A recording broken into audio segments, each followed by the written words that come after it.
تپتی ہوئی دھوپ میں جب کوئی ریڑھی والا آپ کو 30 روپے کی چیز 50 روپے میں بیچ کر لوٹ رہا ہو تو بڑی خوش دلی کے ساتھ لٹ جایا کریں۔ کبھی کبھی یہ لٹ جانا بھی آپ کے لیے فائدہ مند ہوگا، نہ تو اس 20 روپے سے آپ کے مسائل حل ہو جائیں گے اور نہ آپ نے کوئی بزنس کھڑا کر لینا ہے، البتہ ان کے گھر کے لیے ایک خوشی کا سامان ضرور کر سکتے ہیں، ہو سکتا ہے اس کی ایک وقت کی دوائی کا سامان ہو جائے۔ کبھی کبھی یوں بھی کیا کریں، بزرگ اکثر کہا کرتے تھے کہ پتر اگر گندم کی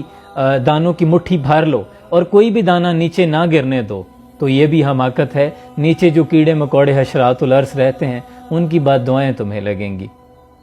ہم اکثر بڑی بڑی جب مارکیٹ میں جاتے ہیں، برانڈز کی دکان پر جاتے ہیں تو وہاں ہم نے کبھی بارگیننگ نہیں کی، وہاں ہم کریڈٹ کارڈ دیتے ہیں، ڈیبٹ کارڈ دیتے ہیں، خوش دلی سے لے آتے ہیں، لیکن ان کے ساتھ 10-20 روپے کے لیے الجھ پڑتے ہیں۔ یہ حماقت ہے۔